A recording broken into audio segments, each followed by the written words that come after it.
ಇಷ್ಟೊತ್ತು ಬೆಳಕಿನ ಆಸರೆಯಲ್ಲಿ ನೆಮ್ಮದಿಯಿಂದಿರುವಂತಹ ಅಮ್ಮಂದಿರನ್ನ ನೋಡಿದ್ವಿ.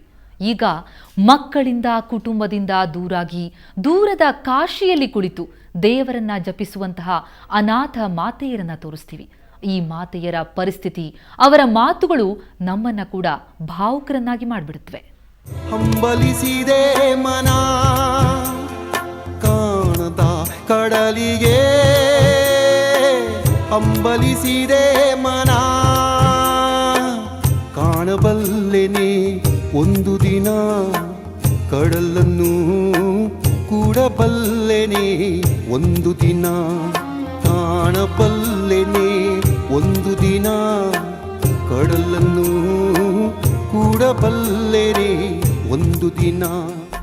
ವಾರಾಣಸಿಯಲ್ಲಿ ನೇಪಾಳದ ಸರ್ಕಾರ ಕಟ್ಟಿಸಿರುವ ದೇವಸ್ಥಾನ ಕಂ ವೃದ್ಧಾಶ್ರಮದಲ್ಲಿ ಮುಕ್ತಿಯನ್ನ ಅರಸುತ್ತಾ ಕುಳಿತ ಅಮ್ಮಂದಿರ ಬಳಗವೇ ಇದೆ.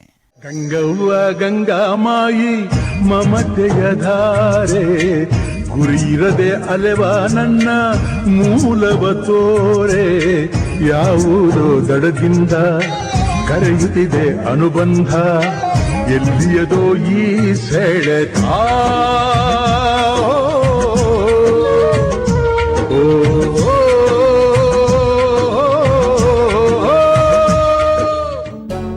ದೇಶದ ಬೇರೆ ಬೇರೆ ಭಾಗಗಳಿಂದ ಬಂದು ಮಬ್ಬು ಬೆಳಕಿನ ಕೋಣೆಗಳಲ್ಲಿ ಕುಳಿತಿರುವ ಈ ಎಲ್ಲ ಅಮ್ಮಂದಿರ ಕಥೆಯ ವ್ಯಥೆಯು ಬೇರೆ ಬೇರೆ. ಕೆಲವರು ಎಲ್ಲವನ್ನೂ ಕಳೆದುಕೊಂಡು ಅನಾಥರಾಗಿದ್ದಾರೆ. ಹಲವರು ಎಲ್ಲರೂ ಇದ್ದು ಇಲ್ಲದಂತಿರುವ ತಬ್ಬಲಿಗಳು. ಮಕ್ಕಳು ಮರಿ ಸಂಸಾರವಿದ್ದರೂ ಅವರೆಲ್ಲರಿಗೂ ಬೇಡವಾದ ಅಮ್ಮಂದಿರು. ಜೀವನದುದ್ದಕ್ಕೂ ಸಂಕಷ್ಟಗಳ ದಾರಿ ತುಳಿದು ಕೊನೆಗೆ ಶಿವನ ಸನ್ನಿಧಿಗೆ ಬಂದು ನಿಂತ ನೊಂದ ತಾಯಂದಿರು. मेरा आदमी ने दो तीन शादी किया है मेरे बाद, हमको छोड़ दिया. हमारा माँ भी पिताजी गुजर गए. यहाँ दादी थी, बुआ थी, बुआ ने हमको यहाँ लाया.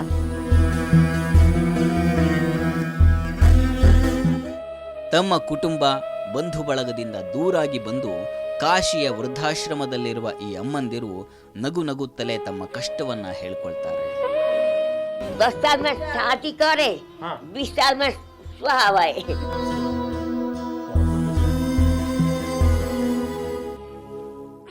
ಈ ಅಜ್ಜಿ ಇಲ್ಲಿಗೆ ಬಂದು ಅದೆಷ್ಟು ವರ್ಷಗಳಾಗಿವೆ ಅನ್ನೋದು ಖುದ್ದು ಅಜ್ಜಿಗೆ ಮರೆತು ಹೋಗಿದೆ.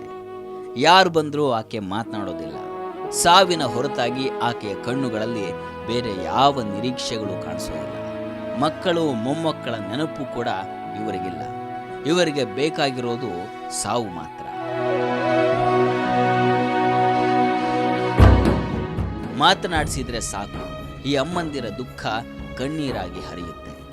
ಇಲ್ಲಿ ಹಲವರಿಗೆ ಸದ್ಯದ ಬದುಕೆ ದುಃಖ ತರುತ್ತೆ.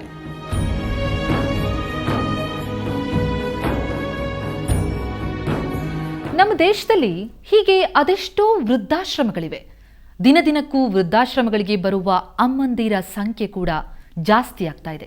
ಆದರೆ ಇನ್ನೂ ಆಘಾತ ತರುವಂತಹ ವಿಚಾರ ಅಂದರೆ ನಮ್ಮ ದೇಶದಲ್ಲಿ ಅನಾಥಾಶ್ರಮಗಳಿಗಿಂತಲೂ ಹೆಚ್ಚು ವೃದ್ಧಾಶ್ರಮಗಳಿವೆ. ಹೌದು, ತಾವೇ ಹೆತ್ತು ಹೊತ್ತು ಸಾಕಿ ಬೆಳೆಸಿದ ಮಕ್ಕಳಿಂದಲೇ ತಾಯಂದಿರು ಅನಾಥರಾಗೋದು ಎಂಥ ವಿಪರ್ಯಾಸ ಅಲ್ವಾ? ನಾಗರಿಕ ಸಮಾಜ ಹೆಚ್ಚು ಹೆಚ್ಚು ಸುಶಿಕ್ಷಿತವಾಗುತ್ತಾ ಹೋದಂತೆ ಉಲ್ಬಣವಾಗ್ತಾ ಇದೆ ಹೆತ್ತವರನ್ನ ನಿರ್ಲಕ್ಷಿಸುವ ಪ್ರವೃತ್ತಿ. ನಾವು ಎಷ್ಟೇ ವೃದ್ಧಾಶ್ರಮ ತೆಗೆದ್ರೂ ಕೂಡ ಬೆಂಗಳೂರಿನಲ್ಲಿ ಬೇಕಾದಷ್ಟಿದೆ. ಆದರೂ ನನ್ನ ಇದನ್ನು ಕೇಳಿದರೆ ಆದಷ್ಟು ಮಕ್ಕಳು ವೃದ್ಧಾಶ್ರಮಕ್ಕೆ ತಂದೆ ತಾಯಿಗಳನ್ನು ಕಳಿಸದೆ ತಮ್ಮ ಮನೆಯಲ್ಲೇ ಪ್ರೀತಿಯಿಂದ ಒಂದು ತುತ್ತು ಊಟ ಹಾಕಿ ಇಟ್ಕೊಳ್ಳೋದು ಇರಬೇಕು ಅಂತ ಹೇಳ್ತೀನಿ ನಾನು. ಡಾಲರ್ಗಳ ಬೆನ್ನತ್ತಿ ವಿದೇಶಕ್ಕೆ ಹಾರಿದವರು ಹೆತ್ತವರನ್ನ ವೃದ್ಧಾಶ್ರಮಗಳಿಗೆ ಕಳಿಸುವ ಪರಂಪರೆ ಒಂದೆಡೆಯಾದರೆ, ಮತ್ತೊಂದೆಡೆ ಇಲ್ಲಿಯೇ ನೆಲೆಸಿದ್ದು ಕೌಟುಂಬಿಕ ಸಾಮರಸ್ಯ ನಿರ್ವಹಿಸಲಾರದೆ ತಾಯಂದಿರನ್ನ ನಿರ್ಲಕ್ಷಿಸುವ ರೂಢಿ ಬೆಳೀತಾ ಇದೆ. ನಮ್ಮ ತಾಯಿಗೇನು ತೊಂದರೆ ಇಲ್ಲ, ಆಗಾಗ್ಗೆ ಹೋಗಿ ನೋಡ್ಕೊಂಬರ್ತೇವೆ, ಅವರಿಗೆ ಬೇಕಾದಷ್ಟು ಹಣ ನೀಡ್ತೇವೆ ಅನ್ನೋ ಮಕ್ಕಳ ಪ್ರವೃತ್ತಿ ಗೌರವದ ಸಂಕೇತವಾಗ್ಬಿಟ್ಟಿದೆ. ಇಂದಿನ ಮಕ್ಕಳಿಗೆ ತಾಯಂದಿರು ಹೇಳೋದಿಷ್ಟೇ. ಈಗಿನ ಮಕ್ಕಳಿಗೆ ತಂದೆ ತಾಯಿ ದೇವರು, ದೇವಸ್ಥಾನ ದೇವರಲ್ಲ, ತಂದೆ ತಾಯಿ ದೇವರು. ಅವ್ರಿಗೊಂದು ತುತ್ತು ನೀವು ತಿನ್ನೋದ್ರಲ್ಲಿ ಒಂದು ತುತ್ತು ಅವ್ರಿಗೂ ಹಾಕಿ ಸಾಕಿ ದೇವರು ಒಳ್ಳೇದು ಮಾಡ್ತಾನೆ ಅಂತ ಹೇಳೋಕ್ಕೆ ಆಸೆ ಪಡ್ತೀನಿ ಅಷ್ಟೇ, ಇನ್ನೇನು ಹೇಳಲ್ಲ.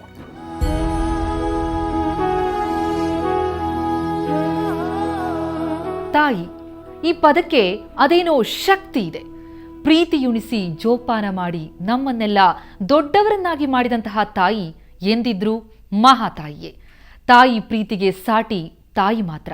ತಾಯಿಂದಿರ ಬಗ್ಗೆ ಇಷ್ಟೊತ್ತು ನಾವು ತೋರಿಸಿದಂತಹ ವಾಸ್ತವ ಚಿತ್ರಣ ನಿಮ್ಮಲ್ಲಿಯೂ ಭಾವುಕತೆಯನ್ನ ಹುಟ್ಟು ಹಾಕಿರಬಹುದಲ್ವಾ? ತಾಯಿ ನಮ್ಮನ್ನ ಜೋಪಾನ ಮಾಡದಂತೆ ನಾವು ಅವಳನ್ನ ಜೋಪಾನ ಮಾಡೋದು ನಮ್ಮ ಆದ್ಯ ಕರ್ತವ್ಯ. ಈ ಕರ್ತವ್ಯ ಪ್ರಜ್ಞೆ ಇಂದಿನ ಸಮಾಜಕ್ಕೆ ಅರಿವಾದ್ರೆ ಅಷ್ಟೇ ಸಾಕು. ಅಮ್ಮನ ಭಾವನೆಗಳಿಗೆ ಬೆಲೆ ಕೊಡದ, ಅಮ್ಮನಿಗಾಗಿ ಸಮಯ ನೀಡದ, ಅಮ್ಮನ ಬಗ್ಗೆ ಕಿಂಚಿತ್ತೂ ತಲೆ ಕೆಡಿಸಿಕೊಳ್ಳದ ಇಂದಿನ ಪೀಳಿಗೆಗೆ ಅಮ್ಮಂದಿರ ದಿನದ ನಿಜವಾದ ಅರ್ಥ ತಿಳಿಯುವಂತಾಗ್ಲಿ ಅನ್ನೋದೇ ನಮ್ಮ ಆಶಯ. ನೇರ, ದಿಟ್ಟ, ನಿರಂತರ ಸುದ್ದಿಗಾಗಿ ನೋಡ್ತಾ ಇರಿ ಸುವರ್ಣ ನ್ಯೂಸ್.